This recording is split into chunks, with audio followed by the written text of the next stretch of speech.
DG, CS, Waziri Health, Ken, on behalf of Kenya Association of Manufacturers.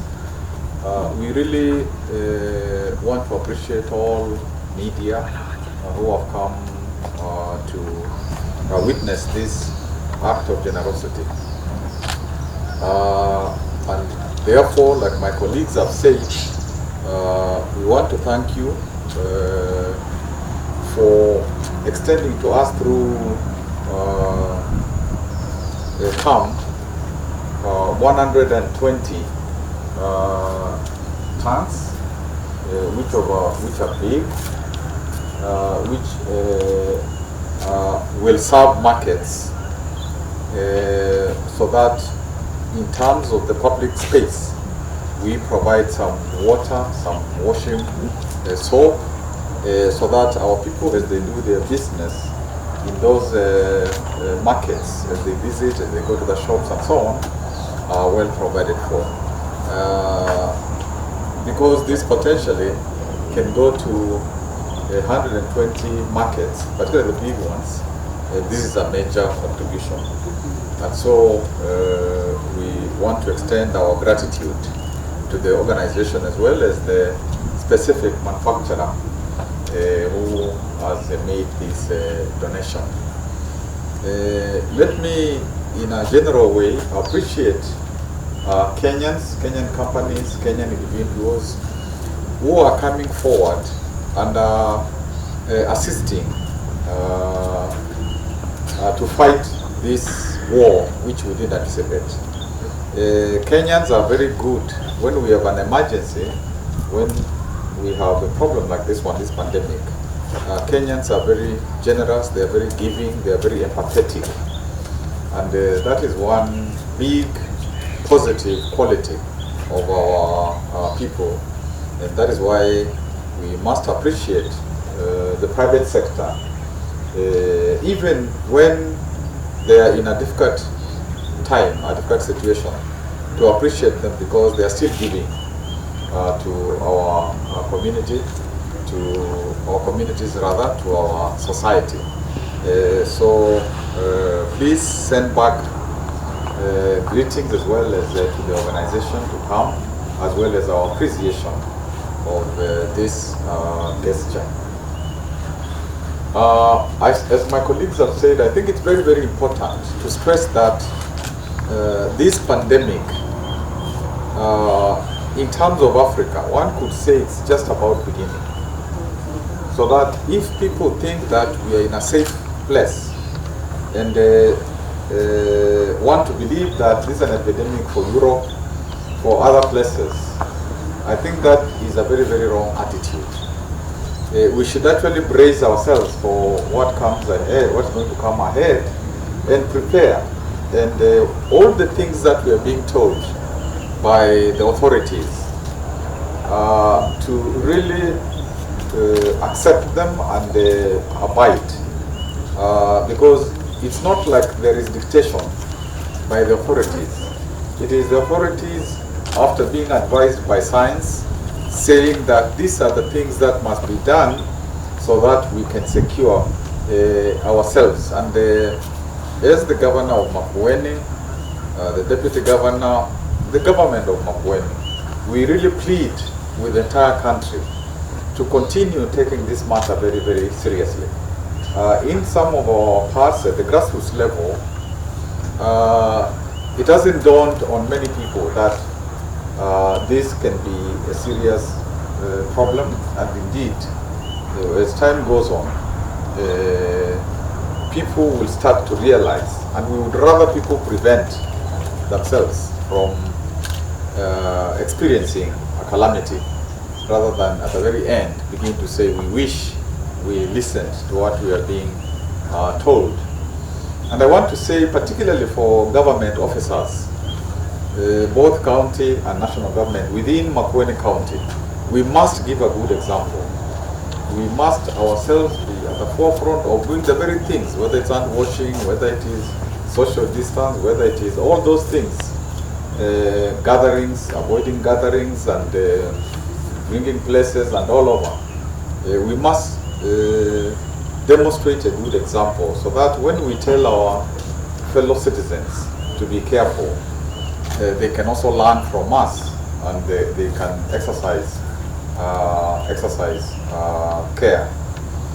Up to now, we have received very many donations, and indeed we have said that in our county we want to itemize all those donations so that we can clearly show what we have received, and every month we will be able to announce what it is that we have received, and critically where we have sent it, because when we send it to destinations, we are asking them to sign that they have received it, so that there is total accountability.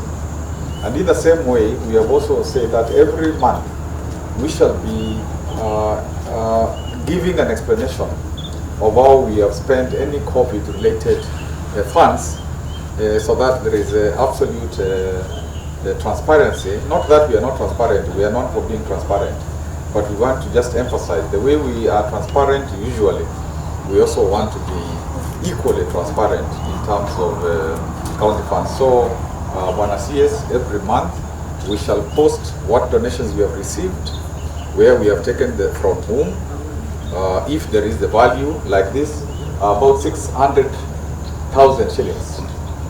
This 120 tons, about 600,000 shillings. So that we say the value, where we have taken it, and who has received it, and they have signed for it.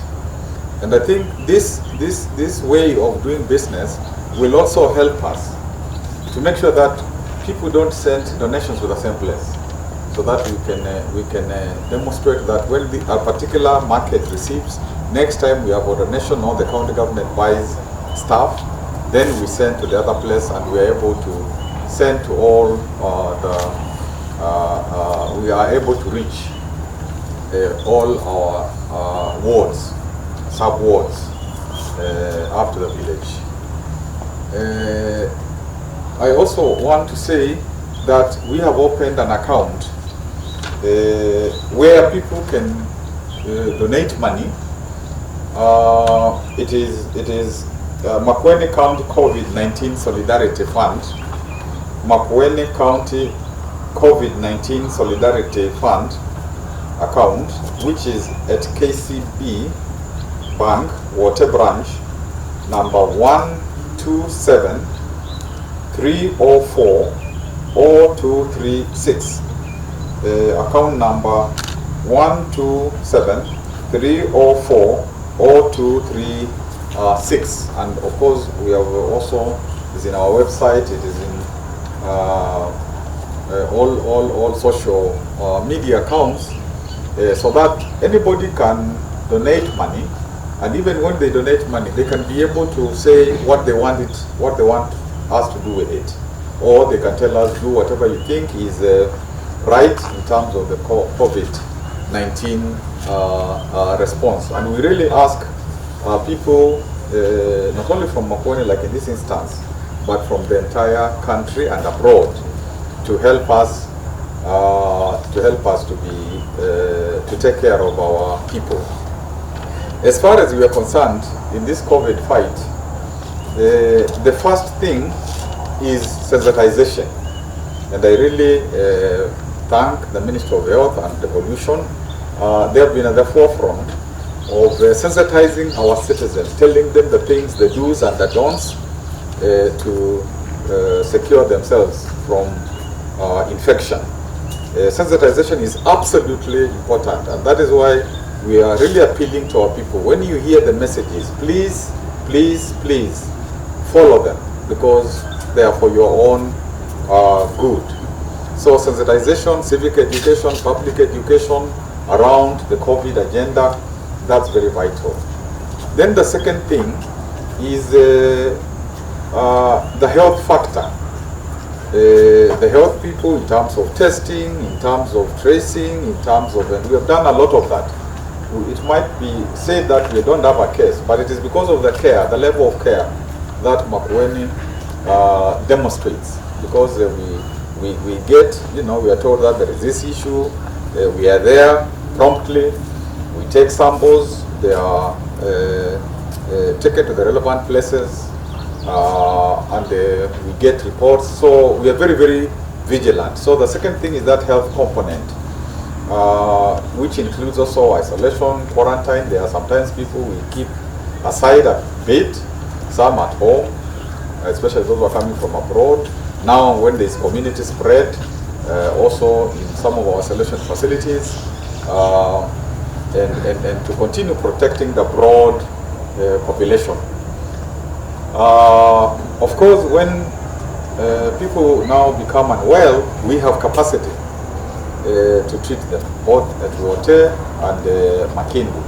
And we actually are probably one of the biggest isolation stroke treatment centers in the country, which is about to get completed at Makueni, which will take 750 to 800 beds, so that there can be isolation there, there can be treatment, and so on. And also to take care of the health personnel, because after they are involved in treating, then they can't go home immediately. They have to be isolated for at least 14 days before they can go back to their families, and we have made arrangements for all those things. Now, the third important aspect is the economic aspect, because we know that our people like hawkers, Wakali,